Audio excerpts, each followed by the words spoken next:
दोस्तों, incredible remedies channel के अंदर आप सभी का स्वागत है। मैं रच्चू। आज की इस वीडियो में नवरात्रि के चौथे दिन माँ कुष्मांडा की पूजा विधि आप लोगों को बताऊंगी। नवरात्रि का चौथा दिन भी उतना ही महत्व रखता है जितना पहला नवरात्रा, दूसरा नवरात्रा, तीसरा नवरात्रा। नवरात्रि का हर दिन ही बहुत महत्व रखता है, चाहे कोई भी दिन क्यों ना हो। तो मैंने पहले नवरात्रे, दूसरे नवरात्रे, तीसरे नवरात्रे सारी पूजा विधि बता दी है। आज मैं चौथे दिन की पूजा विधि बताऊंगी, जिसमें मैं आपको माँ कुष्मांडा को प्रसन्न करने की पूजा विधि बताऊंगी। और मैं यही उम्मीद रखूंगी जो सारे ये वीडियोस देख रहे हैं मेरी ये पूजा विधि भी वो अवश्य ही करेंगे नवरात्रि के चौथे दिन। और जो पहली बार मेरे चैनल पर आज आए हैं तो मेरे चैनल को सब्सक्राइब कर लीजिए, नोटिफिकेशन बेल आइकन को क्लिक कर दीजिए। चैनल को सब्सक्राइब करने के लिए इसलिए कह रही हूँ आपको, क्योंकि आगे जाकर के आप वीडियो में गुम हो जाएंगे और चैनल को सब्सक्राइब करना हो सकता है भूल ही जाएं। चैनल को सब्सक्राइब करेंगे तो मैं नई नई वीडियोस आए दिन लेकर के आती रहती हूँ, जो कि वीडियोस आप लोगों के लिए बहुत ही महत्वपूर्ण हो सकती हैं, बहुत ही लाभकारी हो सकती हैं। तो चैनल को सब्सक्राइब कर लीजिएगा। नोटिफिकेशन बेल आइकन को इसलिए क्लिक करने के लिए बोल रही हूँ कि जो भी वीडियो आए मेरी सबसे पहले आप तक पहुंचे। तो हम नवरात्रि के चौथे दिन माँ कुष्मांडा की पूजा विधि के बारे में बात कर रहे थे। सबसे पहले मैं आप लोगों को ब्रीफ में बता देती हूँ। देखिए, वीडियो लंबी हो जाती है पर बताना भी बहुत आवश्यक होता है कि कौन सी पूजा विधि किस लिए आवश्यक है, नवरात्रि के किस दिन का क्या महत्व है। अब सारा तो मैं आप लोगों को नहीं समझा सकती, क्योंकि अगर सारा समझाने लगे तो एक वीडियो कई घंटों की बनेगी, कई दिनों की बनेगी, क्योंकि एक एक दिन का इतना महत्व है हर तरह से, जो कि कई वीडियोस नवरात्रि के एक दिन पर ही अगर मैं चाहूं तो आसानी से 1000 वीडियोस बना सकती हूँ। क्योंकि नवरात्रि में किस दिन की कौन सी माँ का क्या महत्व है और उस नवरात्रि के दिन में कौन से रंग का क्या महत्व है, क्या भोजन खाने का क्या महत्व है, तो अलग अलग प्रकार के क्या क्या महत्व है अगर मैं बताने लगूं तो वीडियो कई घंटों की बनेगी। 1000 वीडियो बन सकती हैं एक एक दिन पर, एक एक पॉइंट को कवर करते हुए। पर यहाँ मैं आपको बेसिक में समझा रही हूँ, क्योंकि हर एक को पता होना चाहिए कि अगर वो कोई पूजा विधि कर रहे हैं तो किस तरह से उनको लाभ होगा।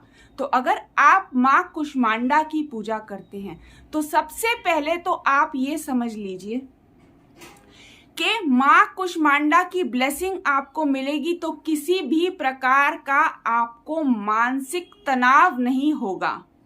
और किसी भी तरह की ऐसी सिचुएशन आती है जिसमें हमारी मानसिक चिंताएं बढ़ जाती हैं, तो आप उस सिचुएशन को आसानी से फेस कर सकेंगे। देखिए, सिचुएशन, पहली बात है सिचुएशन आना ही ना, और अगर सिचुएशन आ जाए तो आप उसको आसानी से धैर्य रखते हुए फेस कर सकेंगे। आपको मानसिक चिंता नहीं होगी, आपको वो एक आम सिचुएशन की तरह ही लगेगी और आप टैक्टफुली आसानी से उससे डील कर लेंगे बिना आपके मन को चोट पहुंचाए हुए।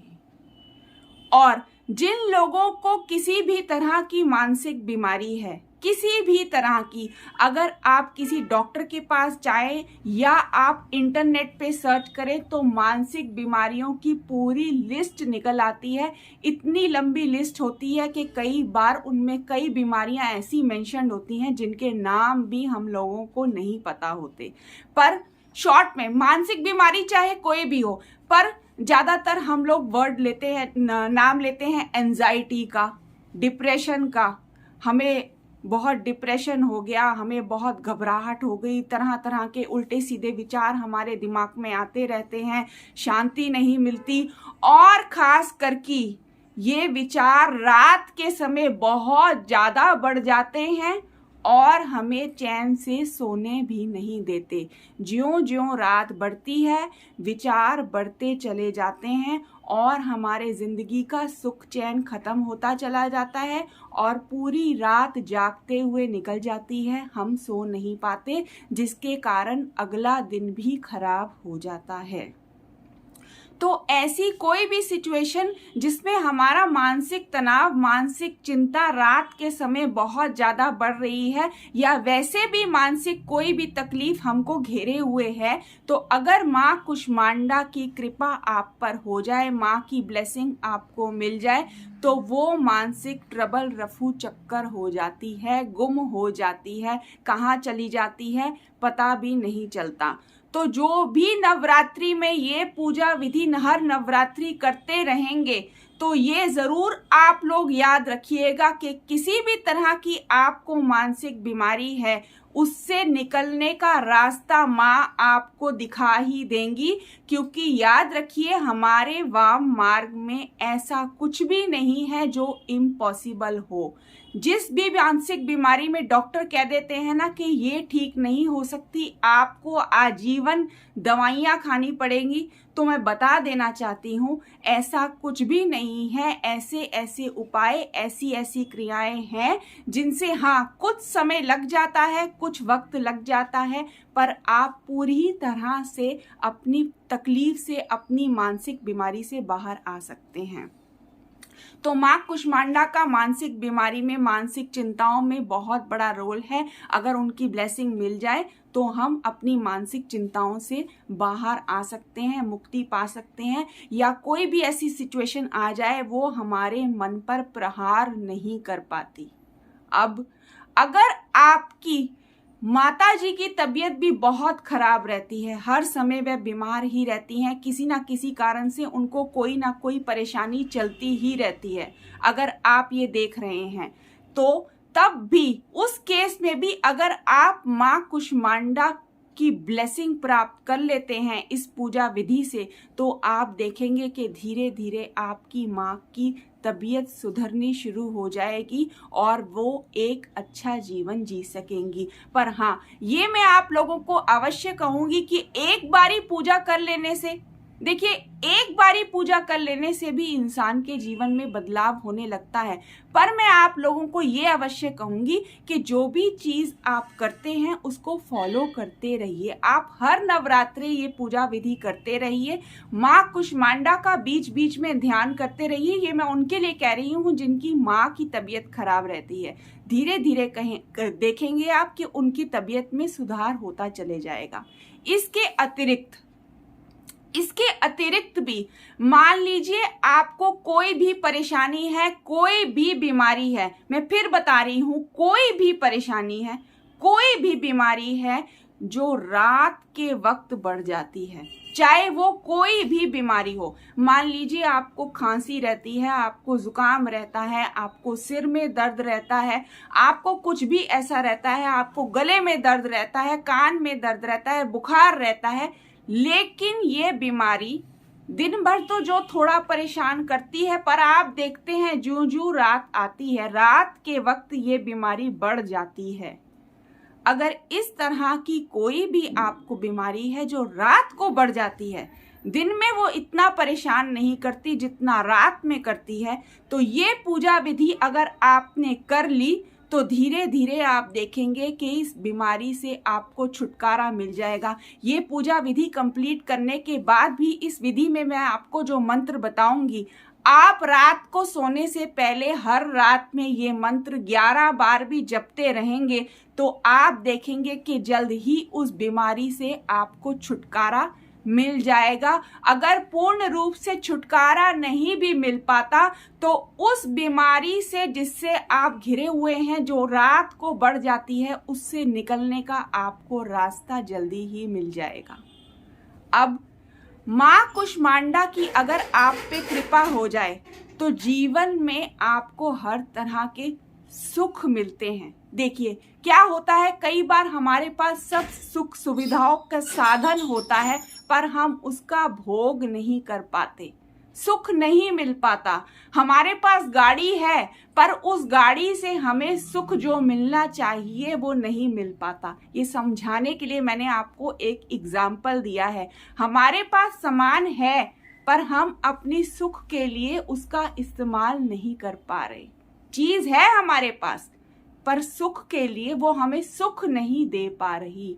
ऐसी सिचुएशन में भी माँ कुष्मांडा की अगर हम पर कृपा हो जाए तो हम उन चीज़ों का भोग कर सकते हैं और अपने जीवन में सुख की प्राप्ति कर सकते हैं। इसके अतिरिक्त माँ कुष्मांडा की कृपा आप पर हो जाए तो आपका भाग्य प्रबल हो जाता है।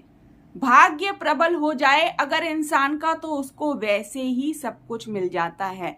तो इन शॉर्ट माँ कुष्मांडा की पूजा विधि से हमारा मन सबल और हमारा भाग्य प्रबल हो जाता है।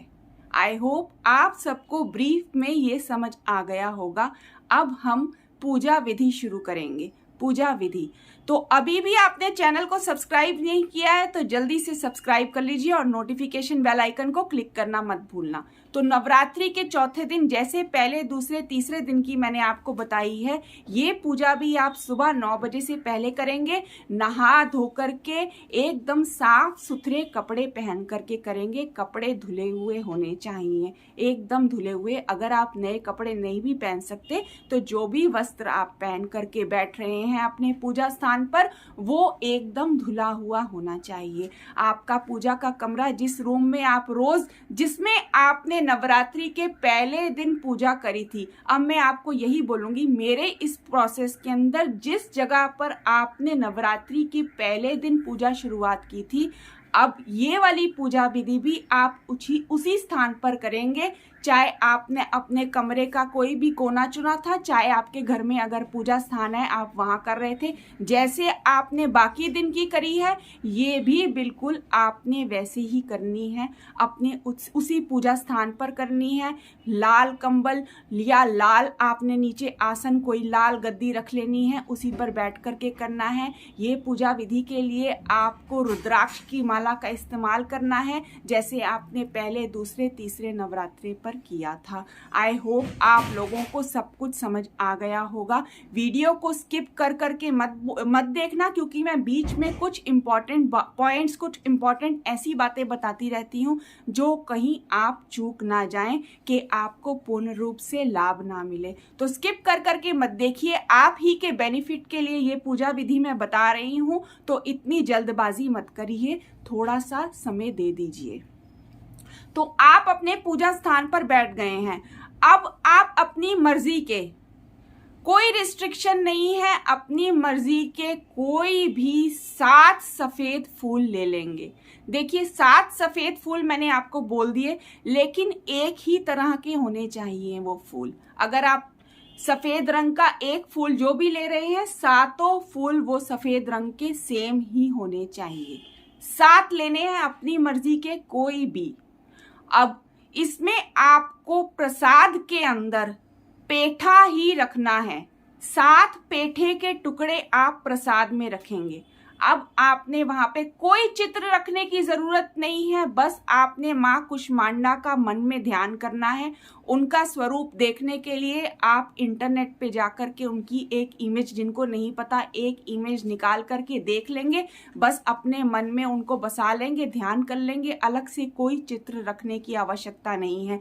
फिर भी अगर आपका मन है तो आप प्रिंट आउट निकाल करके अपने सामने रख लीजिए, कोई चिंता की बात नहीं है। मेरे इस पूजा प्रोसेस के अंदर अगर आप कोई धूप दीप नहीं भी जलाते, कोई प्रॉब्लम वाली बात नहीं है, रिजल्ट एकदम सेम रहेंगे। लेकिन अगर आप अपनी मर्जी से धूप दीप जलाना चाहते हैं तो आप जला लीजिए, लेकिन प्रसाद में जो मैं आपको बता रही हूं आपको वही रखना है। 7 पेठे के टुकड़े ही आप प्रसाद में रखेंगे। 7 सफेद फूल आप अपने हाथ में ले लेंगे। अब मैं आपको बता रही हूँ, आपने पेठे रख दिए, 7 पीस रख दिए आपने प्रसाद के अंदर। आपने अपने हाथ में वो 7 सफेद फूल ले लेने हैं और माँ से अपनी मनोकामना बोल देनी है। माँ का मैंने आपको बता दिया है कि माँ से आपको किस प्रकार की ब्लेसिंग मिल सकती है। देखिए, माँ आशीर्वाद दें, प्रसन्न हो जाएं तो हमें क्या नहीं मिल सकता।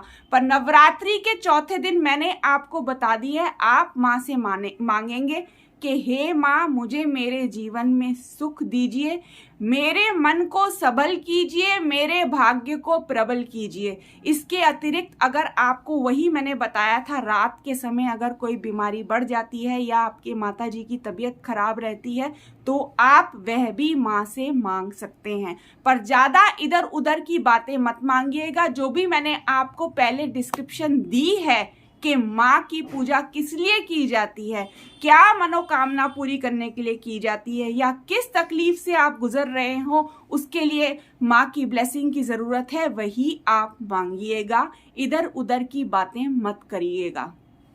आपने अपने मन में मांग लिया कि हे माँ, मेरे जीवन में सुख दीजिए, मेरे मन को सबल कीजिए, मेरे भाग्य को प्रबल कीजिए। इसके अतिरिक्त अगर आपकी माता जी की कोई तबीयत खराब रहती है या रात में आपकी तबीयत खराब हो जाती है, वो मैंने आपको सब एक्सप्लेन कर दिया। आपने एक बार मन में माँ से प्रार्थना कर देनी है और फूल आपने उनका ध्यान करते हुए आगे पूजा स्थान में डाल देने हैं। बस अब आप क्या करेंगे, रुद्राक्ष की माला लेंगे। रुद्राक्ष की माला से सबसे पहले एक माला ओम वाम देवाय नमः मंत्र का जप करेंगे। एक माला, जैसे ही वो एक माला ओम वाम देवाय नमः मंत्र का जप कंप्लीट होगा, उसके बाद आपने रुद्राक्ष की माला से तीन माला मैं फिर से बता रही हूं, 3 माला, ये जो मैं आपको मंत्र बता रही हूं इसकी 3 माला करनी है। मंत्र क्या है? ओम ऐंग ह्रीं क्लीं चामुंडाय विचे कुष्मांडा देव्ये नमः। मैं रिपीट कर देती हूं, ओम ऐंग ह्रीं क्लीं चामुंडाय विचे कुष्मांडा देव्ये नमः। ये आपको रुद्राक्ष की माला से 3 माला जपना है। जैसे ही आप ये कंप्लीट करेंगे, उसके बाद आपने एक माला ओम वाम देवाय नमः मंत्र का जप कर देना है। यहाँ आपका जप कंप्लीट हो गया। जैसे ही आपका मंत्र जप कंप्लीट हो जाए, आप माँ को प्रणाम करके उठ जाएं। बस यही पूजा प्रोसेस आपने रात को 10:30 से 12 के बीच में भी करना है। वही साफ सुथरे कपड़े पहन करके, नहा धो करके, नहाकर साफ सुथरे कपड़े पहन करके ही आप रात के समय भी करेंगे। अगर मैंने बता रखा है किसी कारणवश आपकी तबीयत नहीं है ठीक, तभी उस केस में आप अपने पर गंगा जल छिड़क करके भी ये पूजा विधि कर सकते हैं। लेकिन सुबह के समय जब आप ये पूजा करेंगे तब आपने अच्छे से नहाना है, उसमें कोई छूट नहीं है। पर किसी कारणवश अगर आपकी तबीयत ठीक नहीं है, आपको बुखार है, तो रात के समय आप अपने पे गंगा जल छीट करके ये पूजा विधि कर लीजिए। ये पूजा विधि रात में आपको 10:30 से 12 बजे के बीच में ही करनी है। अब सुबह पर आ जाएं। जैसे ही सुबह आप ये पूजा कंप्लीट कर लेंगे, आपने पूजा कंप्लीट कर ली, तो पेठे का प्रसाद मैंने रखवाया है, जो कि अगर आप फास्ट में हैं, आपने व्रत रखा हुआ है, तब भी आप खा सकते हैं, और अगर आप फास्ट में नहीं हैं तब तो आप खा ही सकते हैं और अपने घर वालों में बांट दीजिएगा। अगर एक्स्ट्रा रह जाए तो उसको पीपल के पेड़ की जड़ में डाल दीजिएगा, नहीं तो संभाल के रख लीजिए। और अगले दिन आप आराम से जो पेठे का प्रसाद है खा सकते हैं, क्योंकि फास्ट में हो या ना हो कोई फर्क नहीं पड़ता, आप आसानी से खा सकते हैं। पर पूजा से उठते ही सबसे पहले उसी प्रसाद को ग्रहण करना, सबसे पहले वही प्रसाद खाना। अब देखिए, एक और बहुत इंपॉर्टेंट पॉइंट मैं यहाँ पर आपको बताने जा रही हूँ। जो वीडियो फटाफट स्किप कर करके देख रहे हैं ना, उनका ये पॉइंट रह ही जाएगा। अब अगर आपकी माता जी की तबीयत खराब रहती है, जैसा कि मैंने पहले बताया था आपको, और आपने उनके लिए भी माँ से मांगा है, तो आप प्रसाद अपने हाथों से अपनी माँ को खिला देना। आपने अपने हाथों से ही अपनी माँ को खिला देना है। अब अगर आपकी तबीयत खराब रहती है, जिस तरह से मैंने आपको बताया, आपको कोई भी मानसिक तकलीफ है किसी भी तरह की, आपको जैसे कि मैंने बताया था आपको कोई परेशानी है, रात के वक्त आपको वो परेशानी बढ़ जाती है, तो उस केस में भी आप क्या करेंगे, आप अपनी माँ के चरण छू करके उनका आशीर्वाद लेकर के वो प्रसाद खा लेंगे। आप सबसे पहले अपनी माँ का आशीर्वाद लेंगे उनके चरण छू करके, उसके बाद वो प्रसाद आप खा लेंगे। यही विधि आपको रात के समय भी करनी है, 10:30 से 12 के बीच में। जैसे ही आप पूजा से उठेंगे आपने वो प्रसाद खा लेना है। अगर आपकी माताजी की तबीयत खराब रहती है तो आपने उनको वो प्रसाद खिला देना है अपने हाथों से।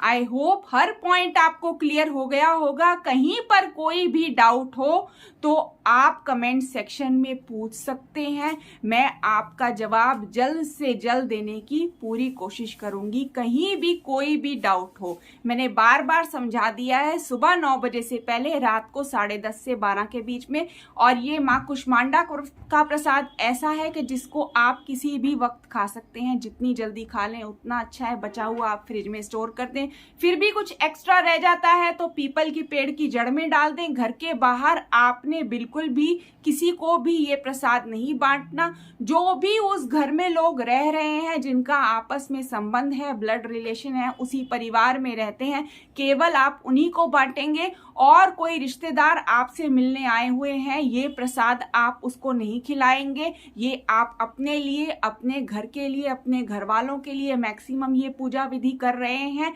ये बाहर वालों के लिए नहीं है, ये केवल आपके लिए ही है। तो इसीलिए ये प्रसाद आप खुद ही खाएंगे या अपने फैमिली मेंबर्स को खिलाएंगे जो उस घर में रहते हैं। आई होप आपको अच्छे से ये समझ आ गया होगा। और मैं अपनी पहली वीडियो में भी ये बता चुकी हूँ और आज की वीडियो में भी बता रही हूँ, अगर एक ही दिन नवरात्रि की 2 तीथ पड़ गई हैं, जैसे तीसरा, चौथा, पांचवा, छठा, ऐसा कई बार हो जाता है, तो जो भी उस दिन की उस तीथ की माता हैं उन दोनों की ही पूजा करी जाएगी। जैसे तीसरी और चौथा अगर एक ही दिन पड़ गया है तो दोनों माताओं की पूजा करी जाएगी। दोनों माताओं की बार बार मैंने आप लोगों को बता दिया है कि जैसे अगर तीसरा और चौथा पड़ गया तो आप माँ चंद्रघंटा और माँ कुष्मांडा दोनों की ही पूजा विधि सुबह भी करेंगे और रात को भी करेंगे। दोनों का अलग अलग प्रसाद रखते हुए, दोनों के अलग अलग मंत्र जपते हुए।